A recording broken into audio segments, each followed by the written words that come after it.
Good Tuesday evening, everybody. It's Tuesday, October 12th, 2021. Almost at 22. Wow. Yep, they still let me do this show every single day. I don't know why. And I'm the manager, and I don't know why. But here I am. It's because nobody else wants to do it on the staff. Come on. Andrew does pretty good. I like when Andrew gets on there. He's pretty soft-spoken. In my impression of Andrew. Hi, everybody. Welcome to Talking Fitchburg. You know better than that. Okay, so last night I was watching some episodes, showing my wife one of the promos we did with the fire department recently. And we came across yours, and we watched yours for a little bit. just to get a feel. Because when I'm gone, I don't necessarily see what you're doing, Andrew. So You do a good job. Well, thank you. It's just funny. It's just very, very nice. We're different, yes. We're different. You and I are different. Polar opposites. Mm-hmm. Yep. Mm-hmm. But it's a good thing. Hey, we got a great show for you. Yes, I'm their host. Andrew will step in and correct me on everything I say wrong. So we got that going. And we'll have take a look back. We'll talk about the hydrant flushing that's going on. That continues through the month. A little bit different this year. We'll explain what that means for you, so you know what's going on out there. Plus, we're going to talk about the Clean Sweep event coming up. It's not the recycling event. This is the Clean Sweep event. But we'll talk about all of the cool events coming up here with recycling and sustainability. Got Phil on the show today. His first time on Talking Fitchburg. So excited for that. Phil, is that Phil Groupie? Yeah, Phil Group. All right. I ain't sure. When I look over, I don't know where. I'm like looking at you invisibly over there, Andrew. Even though you're back there, I'm looking over there. And yeah. All right, let's dive into this. We start with Brush and Yard Waste Collection Week, October 18th through the 22nd. And yes, I said brush and yard waste, so make sure that you be ready for this. Branches, you know this, limbs less than 5 feet long and less than 6 inches in diameter will be collected during the brush pickup along with yard waste. Yard waste must be bagged in a container. Actual collection dates may vary depending on the weather. Brush will be picked up between Monday and Saturday, but not necessarily on your refuse day, collection day, so be aware of that. To ensure pickup, please have your brush and your yard waste at the curbside, 6:30 a.m. on the Monday of the collection week. If you feel like you've been missed, don't worry. You can contact Pelletary, 608-257-4285 for more information. That Clean Sweep event is coming up. I want to make sure you have this on the calendar, and we'll be talking about this event here a little bit later in the show, so you want to tune in for that interview. But this is happening on Saturday, October 23rd from 8 a.m. to noon in the parking lot at Marketplace Drive behind Funk's Pub in Oak Bank. This is a great opportunity to properly dispose of paints, household chemicals, and other hazardous household waste products that shouldn't be placed in your garbage bin. We'll talk with Phil Groupie about this coming up in our guest segment today, so you can check that out and learn more about this event. We want to keep all that hazardous stuff out of your bin, okay? Your refuse bin. So let's talk about that a little bit later today. All right, adult crafts. We talked with the library on Friday. I want to make sure you take part in this because it's a cool looking craft. I'm saying, like, I would love this on my desk. So Wednesday, October 13th, enjoy socializing and crafting with your fellow grown-ups at the library. Bring your own craft project or create something with the supplies provided. And they're making some cool pumpkin decorations, 6:30 to 7:30 at the library in the meeting room. So come on out. It's going to be a lot of fun. And it's a really cool one. If you're curious what this pumpkin looks like, you can go and look at our Facebook, YouTube page, or the website to check out that interview we had with the library, which, by the way, it's the best one of the year because it's the Halloween special one. All right, turn your attention to the Fitchburg Senior Center. Still time to sign up for the virtual Mind Over Matter Healthy Bowels, Healthy Bladder workshop. It's going to be on Zoom. If you have issues with any of this, this is the one for you. Excuse me, I coughed there.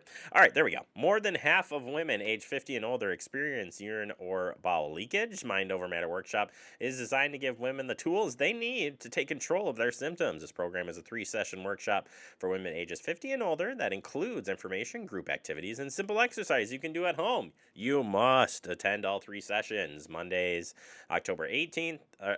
It's on Mondays, October 18th, November 1st, and November 15th. So if you're going to sign up for it, you got to do so. It's coming up quick, 1:30 to 3:30. The cost is just $15 and includes a workbook. So what's better than that? Online is registration will be sent to you check with the senior center for how you can sign up. All right, we got some changes to the testing site at Park Street for COVID-19 testing. It says here the rapid tests are very low in supply in Dane County. Because of this, they're making the following changes at the South Park Street testing location. Rapid tests cannot be used for travel-related purposes. Rapid tests will be prioritized for people testing to return to school. And you can find out more information at the website. As far as the hours go at the clinic, it's Tuesdays 8 a.m. to 4 p.m., Thursdays 10 a.m. to 6 p.m., Wednesdays 10 a.m. to 6 p.m., except for the 20th, 17th of November and December 15th. And then Friday 8 a.m. to 4 p.m., Saturdays 8 a.m. to 4 p.m. We shared the link so you can find out more about the testing that they have there and the hours of when they have this going on. All right, that does it for our headlines. Coming up next, we open up our digest. Remember, talking about that flushing, the hydrant flushing that's going on, and we'll explain how that works next right here on Talking Fitchburg. You could be spreading the coronavirus without realizing you have it. So follow guidance from authorities where you live and do your part. It's important to limit in-person interaction with anyone outside of your immediate household, but phone and video chat are safe ways to connect. It's also important to limit any social gathering. This advice applies to people of any age, including teens and younger adults. Visit coronavirus.gov for the latest information.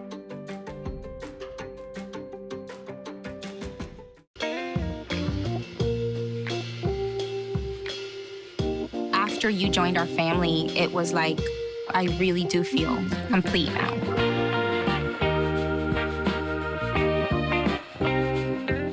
We're all just trying to keep things running for those who rely on us. That's why we don't have time to be sick with the flu. We don't have time for delays. Ready! We don't have time for spills. Next. We don't have time for setbacks. Let's be real. Getting the flu shot Helps you fight the flu. Get a flu shot for yourself and those around you too. Welcome back into Talking Fitchburg. Joining me today from the Public Works Department, your Director of Public Works, Bill Balke. Bill, welcome back to the show. How are you doing today? I'm doing well. It's nice, bright, sunny out. I'm ready for the Badgers to win this weekend, and we'll see where things go. Yeah, hopefully we'll see a big win there, and we'll see a big win in your water flushing. Okay, that was a bad transition. I tried, Yeah, but see the W. Whoops, the W here. yeah, that's for That's for water. Oh my goodness. Well, we've got the fall hydrant flushing coming up again this year, and it's going to be a little bit different. So first and foremost, why do we do hydrant flushing to begin with? Well, over time, there's minerals and things that get into the water system, and stick to the pipes. So what we try to do a couple times a year is flow the water really fast through the system to be able to get those minerals out. And what we do is we flush them out of the fire hydrants that you see in your streets. So basically, we're just trying to kind of clean the water system up, clean your arteries out, get things ready and healthy for the next year. Does this prevent then, when it comes to when it gets cold out, help prevent from pipes bursting and stuff? Our main waterways bursting? Does that also play into that, or is it more just I like clean the arteries out? Yeah, it's pretty much cleaning the arteries out. So it doesn't have any impact on the water bursts and breaks in the wintertime. So we're just trying to clean things up. Fantastic. So we're going to do things a little bit different this year as far as how we move about flushing these hydrants and the water system out. What are we doing different compared to years past? Years past, we didn't do quite a thorough job, or I shouldn't say thorough. We just didn't do as an aggressive job as we had in the past. So this year what we're doing is we're taking a little bit more time to make sure that we get all of the mains flushed out. We're Hi Jared, how are you? getting more flow through the system. And when we do that, it's going to take a little bit more time. So basically what we used to do in the past is we had a couple of crews out and it would take 2 weeks to get things done. But we weren't opening up the fire hydrants fully, and we weren't getting all of the mains flushed out as best we could. And so this year, what we're doing is we're breaking that up into zones so that we can do a little better job of that. What we're going to do is we're breaking it up. We have 3 zones in the water system: east zone, a west zone, and a northeast zone. So the west zone is where we're going to be starting this year, which is on the far west side of Fitchburg. And it pretty much, if you can imagine a line where Osmondson and Seminole is, to the west of that and north of Lacey is that zone. So what it's going to take about 2 weeks to get through that zone. We're going to be starting that on Monday, that would be the 2nd, 3rd, 4th, Monday the 4th, next week. And it'll take about 2 weeks for us to get through that zone. And then we'll be working from the west side of Fitchburg to the east. So we'll be working on the far west side toward Osmondson to get that zone flushed out over those 2 weeks. Following those 2 weeks, we'll be working into the east zone. The east zone is pretty much going from there over to Fish Hatchery Road, Osmondson to Fish Hatchery Road in that zone. And then the northeast zone is like from Cheryl or Seminole Saine Road over to the far east side. So we've got the 3 zones, but we're basically breaking it up into two week periods where we're doing the west zone and then the east and the northeast the following 2 weeks. Well, that is it's going to be aggressive, and it's going to be good to get these cleaned out. Will we see any more significant? So we always warn when we do this operation that the water may be discolored from doing this. Do you expect some of those type of similar things will be worse, will be better, or is it just unknown? And we'll still recommend that you do the cold flow at home to make sure you clear out those lines. Yeah, that's what we would recommend over those 2 week periods, is just make sure that you run that water a little bit longer before you start doing your laundry and things that could discolor clothing and things like that. We would it should be about the same. It's just instead of doing over a quicker period, that it's just gonna take a little bit longer. All right, Bill. Well, I appreciate the update, and we'll keep reminding folks of this here on Talking Fitchburg as we move through it. Bill, a big Badger win, hopefully, and a big win here for getting these water mains flushed out. Right there, water guy. All right. Yep, we'll work on that. Oh, Bill, I love Bill. All right, we'll take a quick break. More to come. You're watching Talking Fitchburg. Como padre, todos los días son un desafío. Y hay que estar ahí presentes. No importa lo cansado que uno esté, hay que estar ahí presentes para ellos. Cuando los niños aprenden algo nuevo, es ese momento mágico y especial. Y creo que presenciar ese momento es mi favorito. The central and midwestern U.S. averages more than 850 tornadoes each year. And lately, the number of floods has been rising in the region, too. So chances are, there will be more twisters and floods near here again. And between school, sports, and social lives, chances are, you won't be with your kids when it happens. Will they know what to do? Ready.gov/kids has all the educational tools and information to make the conversation easy. When the time comes, chances are they'll feel prepared, not scared. So talk with your family today. Multiple studies have shown that marijuana can slow both driver reaction and response time, which can be really dangerous. He's here. He's here. Wait. What? I can't drive. Why? My. Oh.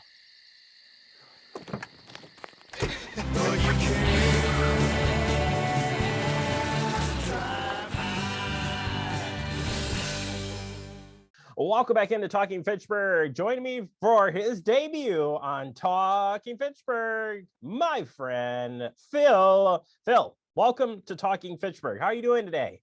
Thanks, Jeremy. Doing great. Happy Wednesday to you. Happy Wednesday indeed, and I'm glad you're joining us here on Talking Fitchburg, and a long-awaited welcome to the team. Even though you've been here for a while now, we're happy to have you here in the city of Fitchburg. From what department do you come from, and what's your role here at the city of Fitchburg? So I am in the Planning and Zoning Department, and my role is that of the Sustainability Specialist. Fantastic. Well, I know you and have done some great work already, but we've got a couple of fun things coming up here on sustainability. And this first one, and it hasn't happened since 2015, if I'm right, is this Clean Sweep event for household hazard waste drop off. Tell us about this great event and why we're doing this. Yeah, so Dane County operates the landfill out east of Highway 3990, and at the landfill there is a household hazardous waste drop-off site called Clean Sweep. What the county likes to do from time to time is take this Clean Sweep drop-off and bring it into different areas around the county to make it a little bit more accessible to residents, and maybe hold it at times that are more convenient for people's schedules. So this year we're partnering with the county, with MAMSWAP, which is the Madison Area Municipal Stormwater Partnership. Thank you. It's a lot of. I've had to say it a few times, so yeah, it's yeah, a long title. Great great organization, though. Yeah, we're partnering with these groups that really focus a lot on stormwater pollution prevention and trying to keep waste in the landfill where it belongs and keep our waterways clear. They're bringing this event to Fitchburg so that we can have this in our own backyard this year. And why is it important that we don't put some of these things in our curbside garbage bin? So we're talking about paints, for instance, or things that you're probably thinking twice before you even should put it in your garbage bin. But why collect it and keep it out of a landfill? Right. So in general, I think folks are familiar with the idea of trying to reduce our overall waste footprint and trying to recycle what we can rather than throwing recyclable materials away. This is a little bit of a different effort where there are chemicals and products that could be hazardous either to human health or to environmental health. And so just dumping those into the landfill, landfills are really, they're very well contained in a lot of ways, but nothing is 100% perfect. And you can get some chemicals and some toxins that after really heavy storms could leach into groundwater and make their way into waterways. And so some of these chemicals that are accepted at this household hazardous waste to drop off, the goal is to dispose of them in a separate way that keeps them out of the normal landfilling process. Yeah, and it's good. And if you're not familiar with Clean Sweep, and in fact, you go out to the facility, and I just learned this from the two different recycling and trash events that we had here recently here at the city, but they have an area where you can buy some and reuse some of these products. So they actually take a look at this stuff and try to recycle it. Yep, absolutely. Which is, I just think it's really cool. So yeah, great event coming up there. That's Saturday, October 23rd, 8 a.m. to noon. It's $10 per vehicle, right? That is correct. Technically you could show up on the day of the event and pay your $10 and get in, but what they're trying to do is asking people to register in advance and trying to make sure that they can better track the total number of people who are attending that way. Yeah, and good news, it's on our website, so you don't even have to go look hard for it. FitchburgWI.gov, right there on our homepage right now for you. So make sure you get signed up for that. Another event that folks may be familiar with and returning here this fall is the Recycling Day event. And this is separate from what we have with the hazardous waste collection. Tell us about the fall recycling event. Sure. So this is something that Fitchburg has been hosting for a number of years with a lot of assistance from the Resource Conservation Commission. Typically, we host this event twice a year, once in April as part of Earth Month, and then once again in the fall because of some, the obvious distancing precautions we've been taking for the last year and a half with the pandemic. We haven't held the event, but we are bringing back the e-recycling and shred event. And so the goal of this event is to give people an opportunity to drop off electronics that require special disposal or recycling processes. And so we're partnering with Resource Solutions to pick up these electronics and take them away. And then also there's a shredding service for confidential papers. This isn't just for your run-of-the-mill, let me throw this in the recycling, it'll go away. This might be, maybe you have old bills or pay slips that you want to recycle, anything that might have confidential kind of information. We're providing a shredding as part of this event as well. And then also the med drop at the police department in the City Hall building will be open for this as well. So if you have old medications, unused medications, things that are expired that you know you're not going to use, these, similar to the household hazardous waste, these shouldn't just be put into the trash can or flushed down a toilet. That can be that can cause a lot of problems for local ecosystems as well. So that med drop box at the police department will be open that day as well. And it's similar to the hazardous waste stuff that we don't want to get in. Why it, again, is important that we're not putting electronics and things in the dumps or into the landfills. So there are two big things there. One of them is that electronics do also contain trace amounts of heavy metals and other materials that could be toxic potentially to the local ecosystem. Also, an important thing about recycling electronics is that there are a number of parts in there that can be repurposed and put back into new electronics, and those can't just be put into your single stream recycling bin that gets picked up by Pelletier at the curb.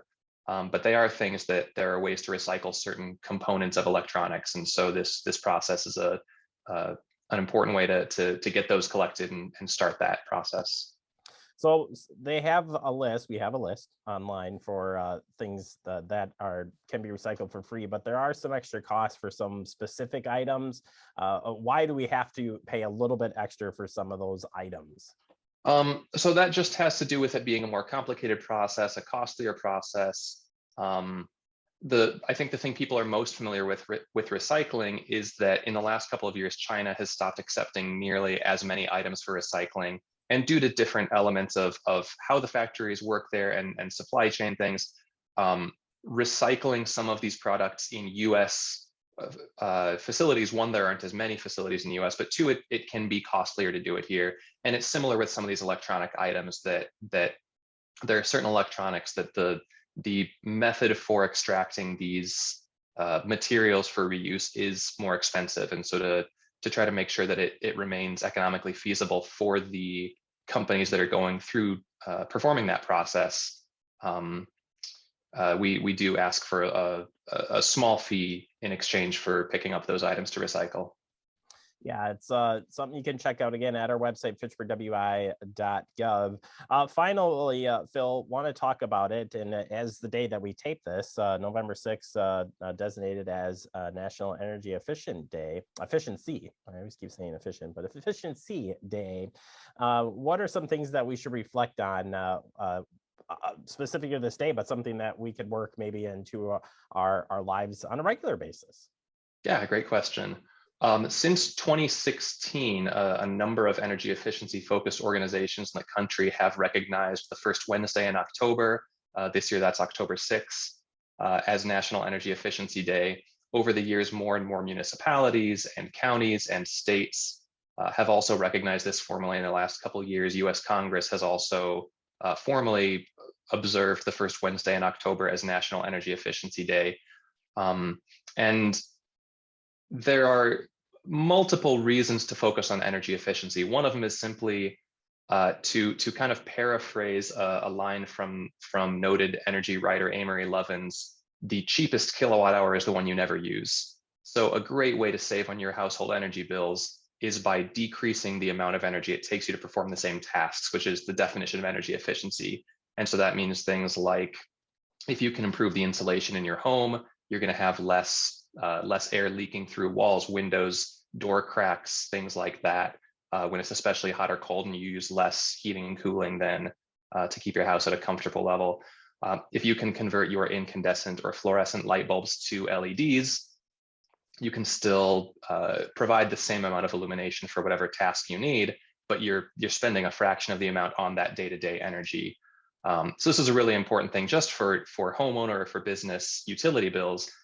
It's also really valuable for our current efforts to combat climate change. we'll paraphrase that line again, the cleanest kilowatt hour is the one you never use. So it's really important for us to transition a lot of our energy production to carbon-free energy sources.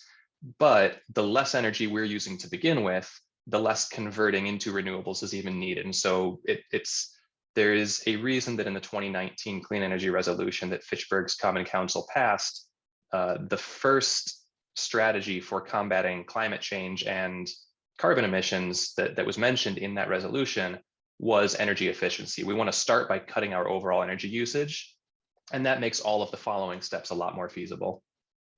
All right, Phil. Well, I appreciate your time. I wish we had more time to talk, but we'll certainly catch up. And again, welcome to Fitchburg, and we'll continue to promote all the great events coming up here in the city of Fitchburg. If people do want to learn more, though, on any of the stuff we've talked about, or just be a little bit more energy efficient, how can they do that? How can I do that? Well, there are a number of different places you can look for that. You can simply go to energyefficiencyday.org, and that provides a lot of information about this particular holiday.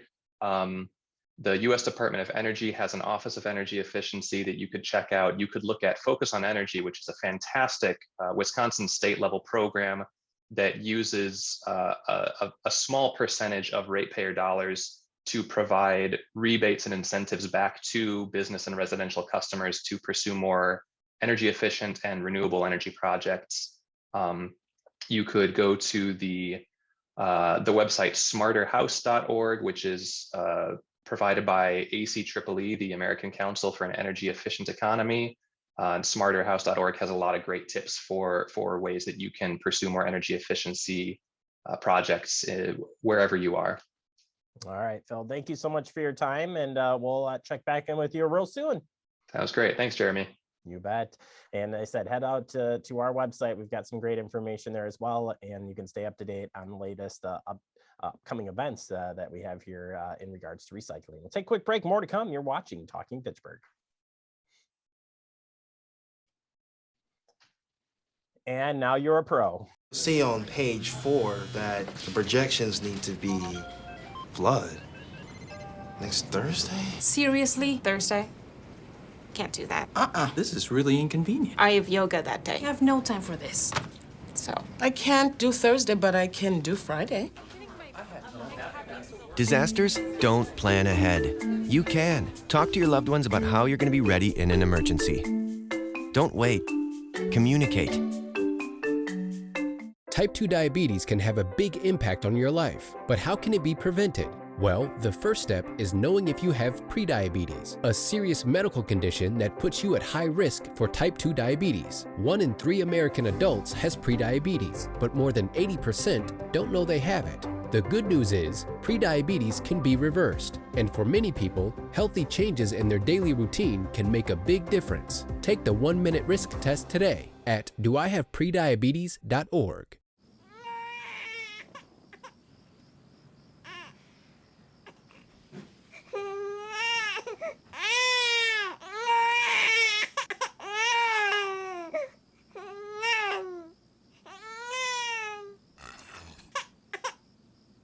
If you love them enough to suck the snot out of their nose at 4 a.m., then surely you'll check nhtsa.gov/the right seat to make sure they're in the right car seat.